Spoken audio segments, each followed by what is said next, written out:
अस्सलाम वालेकुम। आज मैं एक ऐसे सवाल के ऊपर जवाब देने लगा हूँ जो तकरीबन 90% लोग मुझसे काउंसलिंग में या मैसेज करके या फ़ोन करके पूछते हैं। सवाल ये है कि अगर हम अपनी टैक्स रिटर्न जमा नहीं करवाते तो क्या होगा, इसके नताइज क्या होंगे, क्या हमें जुर्माना तो नहीं हो जाएगा, क्या हमारा अकाउंट FBR ब्लॉक तो नहीं कर देगी, क्या हमारे बैंक अकाउंट्स तो नहीं ब्लॉक हो जाएंगे, हमारे साथ क्या ऐसा होगा अगर हम अपनी टैक्स रिटर्न जमा नहीं करवाते। तो आज इस वीडियो में मैं आपको कंप्लीट इन्फॉर्मेशन प्रोवाइड करूंगा कि अगर आप अपनी टैक्स रिटर्न जमा नहीं करवाते या किसी भी वजह से आप भूल जाते हैं अपनी टैक्स रिटर्न जमा करवाना, तो आपके साथ क्या कुछ हो सकता है, और अगर आप टैक्स रिटर्न जमा करवाते हैं तो आपको क्या बेनिफिट्स हासिल होंगे। ये तमाम चीज़ें मैं आपको आज की इस वीडियो में बताऊंगा। अस्सलाम वालेकुम, मेरा नाम खालिद बारी है, मैं एडवोकेट हाई कोर्ट हूँ।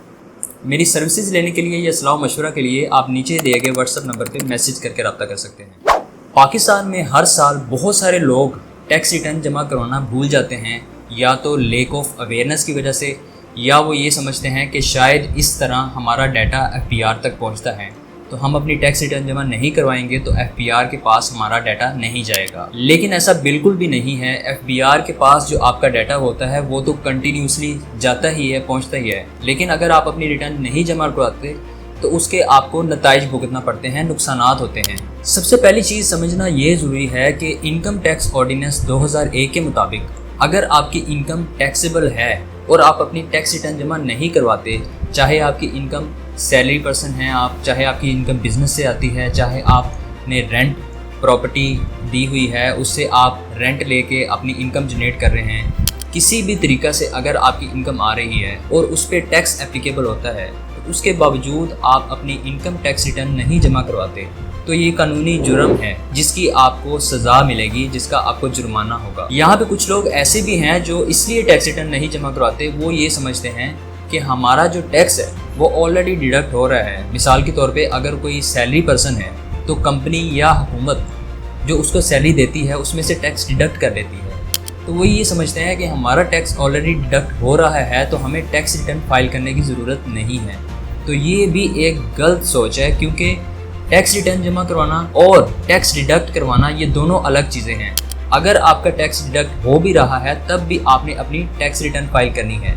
फ़र्क यहाँ पे सिर्फ ये है कि जिनका टैक्स ऑलरेडी डिडक्ट हो चुका है उन्होंने सर्टिफिकेट लेके अपना टैक्स क्लेम कर लेना है और टैक्स रिटर्न जमा करवा देनी। लेकिन अगर किसी का टैक्स डिडक्ट नहीं हुआ तो उसने अपनी टैक्स रिटर्न जमा करवाते हुए अपना टैक्स भी पे करना। अगर आप अपनी टैक्स रिटर्न जमा नहीं करवाते तो आप नॉन फाइलर की कैटेगरी में आ जाते हैं, जिसका मतलब ये है कि इसके आपको अब नताइज भुगतना पड़ेंगे। कौन कौन से नताइज हैं, कौन कौन से नुकसानात हैं जिनका आपको सामना करना पड़ेगा। सबसे पहला नुकसान ये होगा कि आपको एक्स्ट्रा टैक्स पे करना पड़ेगा।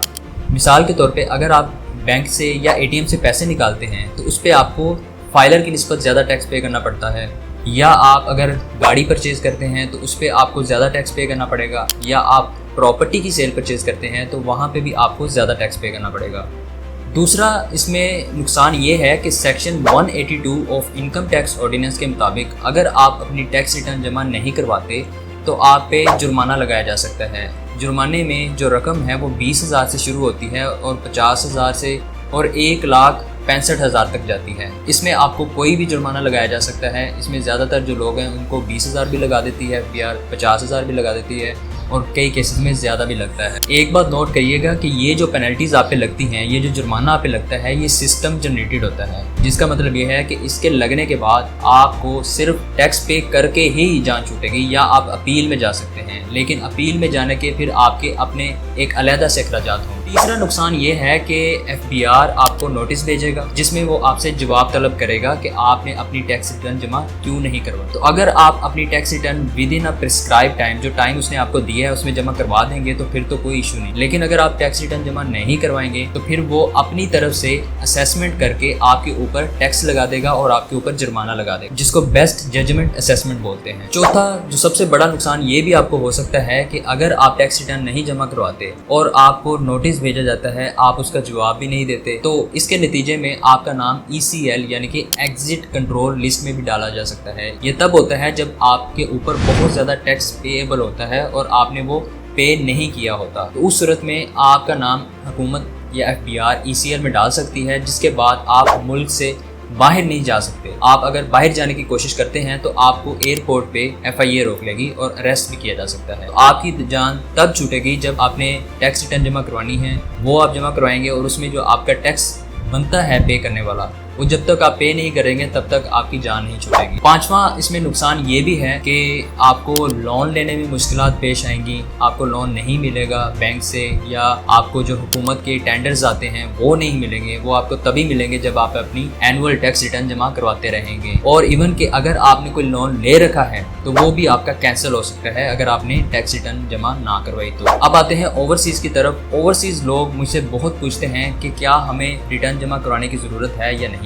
बहुत ज़्यादा कन्फ्यूजन है ओवरसीज़ को, तो इसमें मैं इस चीज़ को भी क्लियर कर देता हूँ। रूल ये कहता है कि अगर आप पाकिस्तान से बाहर चले जाते हैं, यानी कि अगर आप नॉन रेजिडेंट हैं और आपकी पाकिस्तान से कोई इनकम नहीं है, आपकी इनकम जो है वो पाकिस्तान से बाहर की है, चाहे वो UAE है, UK है, US है या सऊदी अरेबिया है या किसी भी कंट्री से आपकी इनकम है, पाकिस्तान से कोई इनकम नहीं है, चाहे वो सैलरी इनकम हो जाए, चाहे बिजनेस इनकम हो जाए, चाहे आपकी यहाँ पे रेंटल प्रॉपर्टीज़ हो जाए, कोई भी इनकम पाकिस्तान से नहीं है, तो रूल ये कहता है कि आपको टैक्स रिटर्न जमा करवाने की ज़रूरत नहीं है। लेकिन अगर आपकी पाकिस्तान में कोई भी इनकम है, चाहे वो सैलरी है, बिजनेस है, प्रॉफिट है बैंक से, यानी कि जो प्रॉफिट लेते हैं आप सेविंग अकाउंट ओपन करा के, या आपने कोई प्रॉपर्टी रेंट पे दे रखी है वहाँ से आपकी इनकम आ रही है, किसी भी तरह की अगर आपकी इनकम है तो आपने टैक्स रिटर्न लाजमी जमा करवानी। दूसरी चीज़ ये कि वो लोग जो FBR में रजिस्टर्ड है वो ये पूछते हैं कि हमें रिटर्न जमा कराने की ज़रूरत नहीं है या है, क्योंकि उनको कुछ लोग कह देते हैं कि आपने अब टैक्स रिटर्न नहीं जमा करानी क्योंकि आप नॉन रेजिडेंट हो गए हैं। लेकिन जब वो टैक्स रिटर्न जमा नहीं करवाते तो उनको नोटिस आ जाता है। तो इसका हल ये है कि जब आप FBR में रजिस्टर्ड हो जाते हैं तो आपने टैक्स रिटर्न लाजमी जमा करवानी है, लेकिन आपने अपनी इनकम जो बाहर की है उसको डिक्लेयर नहीं करना। अगर आपकी पाकिस्तान से इनकम है तभी डिक्लेयर करना है, बाहर की इनकम आप डिक्लेयर ना करें। लेकिन आपने रिटर्न फाइल करना नहीं छोड़ना, रिटर्न आपने लाजमी फाइल करनी है, तभी आपका नाम ATL में रहेगा, तभी आप फाइलर रहेंगे और तभी आप FBR के नोटिस से बच सकेंगे। यहाँ पे मैं ये भी बताता चलूँ कि जो नाइकॉप होल्डर हैं या POC कार्ड होल्डर हैं, यानी कि ऐसे पर्सन जिनके ID कार्ड के ऊपर कंट्री ऑफ स्टे जो है वो बैरून मुल्क का लिखा हुआ है, उनको कुछ एग्जेम्पशंस हैं, वो भी सिर्फ प्रॉपर्टी की हद तक है। प्रॉपर्टी जो बाय एंड सेल करते हैं उस पर उनको फाइलर वाला टैक्स पे करना पड़ेगा उनको, वो भी एक अलग से प्रोसीजर है, वो प्रोसीजर अडॉप्ट करके उनको सर्टिफिकेट देना होता है। लेकिन अगर वो भी अपनी रिटर्न फाइल करते रहें और अपना स्टेटस मेंटेन करते रहें तो उनको अलग से प्रोसीजर अडॉप्ट करने की ज़रूरत नहीं है। उनका नाम ATL में रहेगा, फाइलर रहेंगे, और जब वो पाकिस्तान में कोई भी चीज़ बाय एंड सेल करेंगे तो उनको जो टैक्स है वो फाइलर वाला देना। मेरे एक क्लाइंट थे, सैलरी पर्सन थे, और उनकी जो सैलरी थी वो 2 लाख, तो वो FBR में रजिस्टर्ड हो गए, अपनी रिटर्न जमा करवाई और टैक्स तो उनका ऑलरेडी डिडक्ट हो रहा था तो उन्होंने टैक्स जमा नहीं करवाया लेकिन अपनी रिटर्न जमा करवाई। लेकिन उसके बाद उन्होंने टैक्स रिटर्न जमा कराना इसलिए छोड़ दी कि वो समझते थे, वो उन्होंने खुद ही एज्यूम करना शुरू कर दिया कि उनका जो कि टैक्स डिडक्ट हो रहा है तो उनको अब रिटर्न फाइल करने की ज़रूरत नहीं है। लेकिन जब FBR ने उनका ऑडिट किया, FBR की नज़र में उनका अकाउंट आया तो FBR ने देखा कि उनकी जो इनकम है वो टैक्सेबल है, उसके बावजूद भी उन्होंने अपनी रिटर्न जमा नहीं करवाई। तो फिर FBR ने उनको रिटर्न फाइल का नोटिस भी भेजा और 80,000 का जुर्माना भी किया, जिसका नुकसान ये हुआ कि उनको रिटर्न भी फाइल करवानी पड़ी और जुर्माना भी पे करना पड़ा। अगर वो पहले ही अपनी रिटर्न जमा करवाते, खुद से एज्यूम ना करते या किसी टैक्स लॉयर से मशवरा कर लेते तो वो इस जुर्माने से बच सकते। तो अब आते हैं सोल्यूशन की तरफ कि ये प्रॉब्लम तो मैंने आपसे डिस्कस कर ली, अब इसका सोल्यूशन क्या है। सबसे आसान सोल्यूशन ये है कि अपनी टैक्स रिटर्न जो सालाना होती है उसको लाजमी जमा करवाएं, जो कि अभी जो रिटर्न का टाइम चल रहा है उसकी आखिरी तारीख 30 सितंबर है। हो सकता है ये एक्सटेंड हो जाए, लेकिन आप एक्सटेंशन का इंतजार ना करें, 30 सितंबर से पहले अपनी रिटर्न जमा करवा के अपनी रिस्पॉन्सिबिलिटी पे कर दें, अदा कर, ताकि आपके ऊपर कोई भी बोझ ना रहे। जिसका फ़ायदा आपको ये होगा कि आपके ऊपर ज़्यादा टैक्सेस नहीं लगेंगे, आपका नाम ATL में रहेगा। आप कार और प्रॉपर्टी की खरीदो फरोख्त करते हैं तो उसमें आपको आसानी होगी और कम टैक्स देना होगा। गवर्नमेंट टेंडर्स लेते हैं या लोन लेते हैं तो उसमें आपके लिए आसानी होगी। और सबसे इम्पोर्टेंट, आप FBR के नोटिस से और जुर्माने से बच सकेंगे। अगर आप अपनी रिटर्न फाइलिंग को लेकर कंफ्यूज्ड है या आप ओवरसीज पाकिस्तानी हैं और आपको समझ नहीं आ रही कि आपको रिटर्न फाइल करना चाहिए या नहीं, तो आप नीचे दिए गए WhatsApp नंबर पर मैसेज करके सलाह मशवरा भी कर सकते हैं और अपनी रिटर्न फाइल करवा सकते हैं। मेरी लॉ फर्म आपको प्रोफेशनल और रिलायबल सर्विसेज प्रोवाइड करती है ताकि आपको गैर जरूरी टैक्सेस न पे करने पड़े और आप जुर्माना और FBR के नोटिस से बच जाए। याद रखें कि आज आपको टैक्स रिटर्न जमा कराना महंगा लग सकता है, लेकिन कल को टैक्स रिटर्न जमा ना करवाना आपको ज्यादा महंगा साबित होगा। मिलते हैं अगली वीडियो में। Thank you so much. Allah Hafiz.